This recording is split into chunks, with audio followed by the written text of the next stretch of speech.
오늘은 네 가지 신성한 비밀에서 삶의 관찰자가 되는 것에 대한 내용입니다. 한 지중해 국가에서 온 마오리네 이야기를 들어보자. 마오리는 용감하게 자아의식을 바꾼 사람이다. 마오리는 우리를 40대 초반에 처음 찾아왔다. 그녀는 강한 인상을 주는 사업가였다. 체격이 탄탄했고 좀처럼 웃지 않았다. 일상적인 말투에도 딱딱함이 배어나왔다.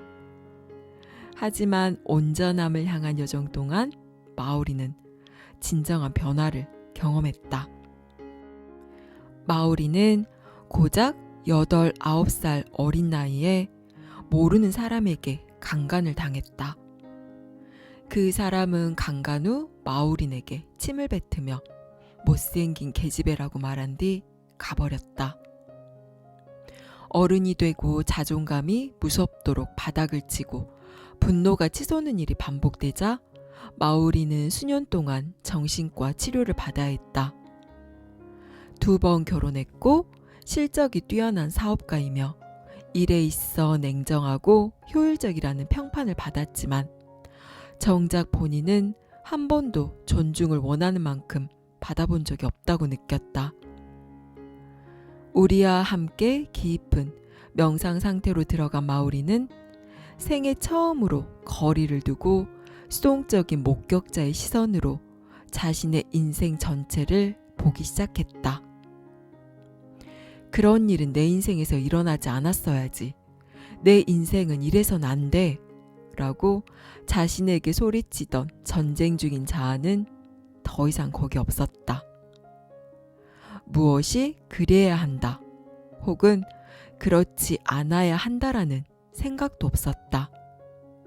사건들은 그저 일어났을 뿐이다. 그녀 인생의 모든 사건이 그랬다. 마오리는 그날 처음으로 상처 입은 자아에서 벗어나 자신의 인생을 보았다. 무한 명상 상태로 깊이 들어가자 마오리는 흔치 않은 경험을 했다. 마치 우주가 그녀를 포근히 감싸 안는 것 같았다. 우주가 살아있는 생명체처럼 그녀를 안고 깊게 패인 상처를 치유해주는 듯했다. 이후 마오리는 우리에게 자신의 마음이 부서진 유리 조각 같았는데 그 초월적인 포옹으로 깨진 유리 조각들이 다시 붙은 느낌이었다고 했다. 그 신비한 경험이 깊고 강력했다면 그녀의 삶을 바꾼 방식은 그야말로 기적 같았다. 늘 깊이 패인 고통이자 상처로 남았던 그 경험이 고요한 마음의 아름다운 의식으로 돌아볼 수 있는 그녀 인생 속 단지 한 순간이 되었다. 그런 강력한 변형을 경험한 후 마오리는 자신에게 전에 없던 깊은 사랑과 자비심을 느꼈다. 더는 자기 집착 상태로 떠밀려가지 않았다. 최고 자리로 승진할 기회가 왔는데도 거절했다. 그건 그녀 인생에서 처음 있는 일이었다. 그리고 자신이 발견한 가장 이타적인 방식으로 내면의 여정을 계속 이어가기로 결심했다. 이제 다른 사람을 치유하며 살겠어요. 마오린이 말했다. 이때부터 마오리는 회사 내 젊은 신입 사원들의 멘토로 일하기 시작했다. 마침내 사랑을 알게 된 마오리는 현재 그 사랑을 베풀며 평온한 인생을 살아가고 있다. 마오린의 아픔을 이해하기 위해 마오린이 겪었던 트라우마를 당신도 겪을 필요는 없다. 하지만 누구에게나 악몽같이 따라다니는 트라우마가 있고 우리는 그것에서 벗어나야 한다.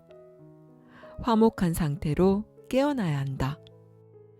전쟁 중인 모든 자아를 관찰하다 보면 그것들이 사실은 모두 비판의 목소리라는 것을 알 수 있다. 이 비판의 목소리가 우리를 잡아뜯고 우리로부터 아름답고 기쁜 것들을 훔쳐가고 우리 삶에서 평온함을 앗아간다. 각자 개인적 역사가 단순하든 복잡하든 전쟁 중인 자의 소나기에 붙들리게 되면 우리의 모든 것, 외모, 지위, 집, 가족은 물론 우리 인생 자체를 비판하게 된다. 내면의 분리, 그 뿌리에는 모든 경험에 뭐뭐 해야 했어 혹은 뭐뭐 하지 말았어야 했어 라고 이분법에 코멘트를 붙이는 습관이 있다. 바로 이 습관이 우리로 하여금 끊임없이 비교하게 하고 내면을 전쟁터로 만든다. 우리는 우리 몸을 있는 그대로 보지 않는다. 몸 구석구석에 이래야 하잖아, 이러지 않아야 하잖아 라는 코멘트를 날린다. 가족과 함께 있을 때도 가족의 모습을 있는 그대로 봐주지 못한다. 가족 한 명 한 명에게 그래야 한다거나 그러지 말아야 한다고 말한다. 퇴근하고 집에 가면 즐기지 못한다. 집이 좀 커야 한다는 둥, 작아야 한다는 둥 불평한다. 출근을 해도 목적의식으로 가득 차서 창조적으로 일하지 못하고 다른 직장을 다녀야 해 혹은 여기에 있어서는 안 돼 라고 생각한다.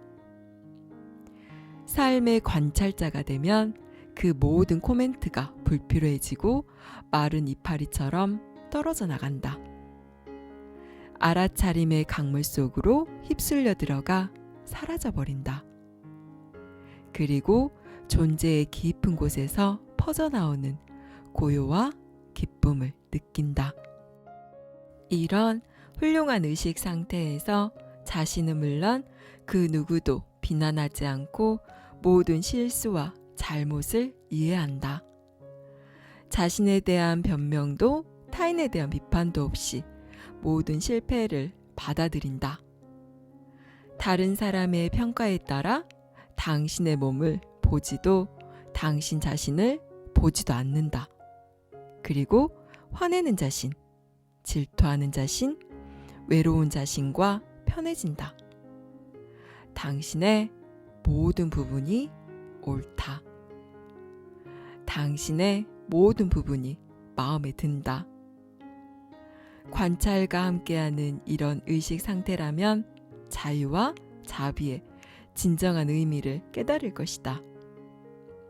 삶의 모든 경험에 꼬리표처럼 달리는 좋았다, 나빴다, 추하다, 아름답다, 그랬어야 했다, 그러지 말았어야 했다 같은 끝없는 코멘트들이 사라질 때 우리는 자부심도 모욕도 죄책감도 후회도 모두 초월한다. 그리고 모든 것이 신성해지는 순수한 의식의 영역으로 들어간다. 그곳에서는 모든 것이 그저 존재할 뿐이다. 당신 인생의 모든 사람이 삶 자체가 이 우주의 흐름으로 단지 존재할 뿐이다. 그리고 그렇게 내면의 전쟁에서 빠져나올 때 열정이 깨어나고 삶의 더 큰 목적이 드러난다. 사랑하는 사람 옆에 오롯이 현존하고 공동체와 세상에 더 많이 기여할 수 있게 된다. 그리고 소중한 사람들과 세상을 위해 진정으로 무언가를 공헌하고 싶어진다. 무엇이 이래야 하고 이러지 말아야 한다 해서 실제로 존재하는 것으로 나아간다.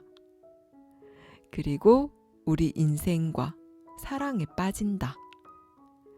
우리 자신과 사랑에 빠진다.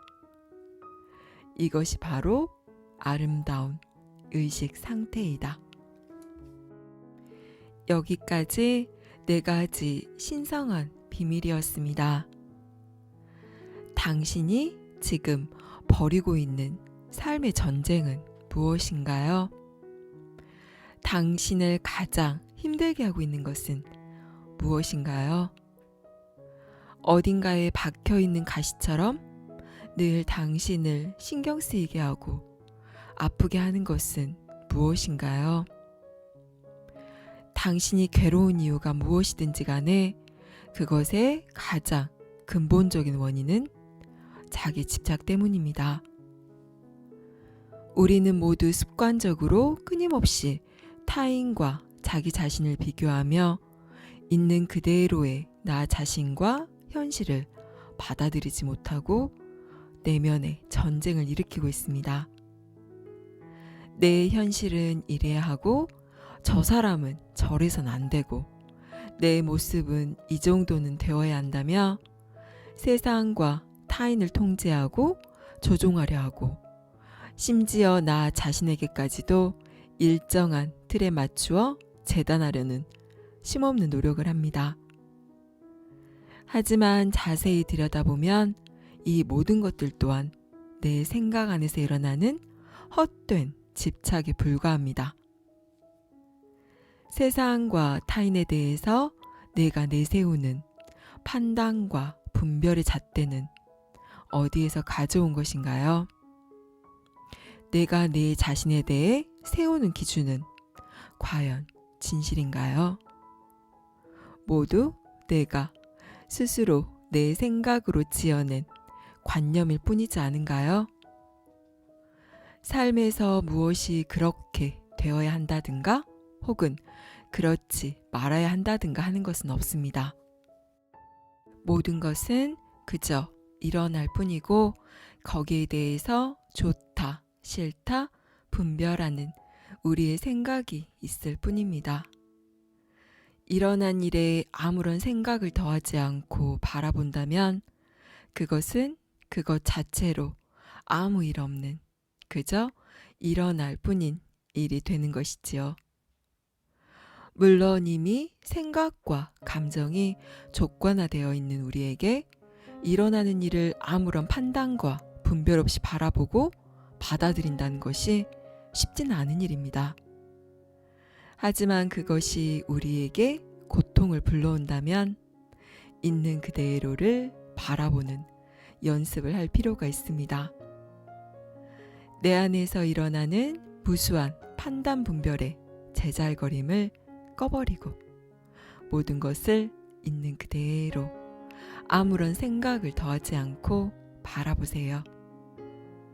강둑에 쪼그리고 앉아 흘러가는 물을 무심히 바라보듯 그렇게 바라봐 보세요.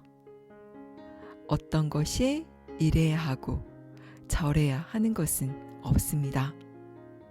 모든 것은 자기의 모습대로 존재할 뿐입니다. 감사합니다. 사랑합니다.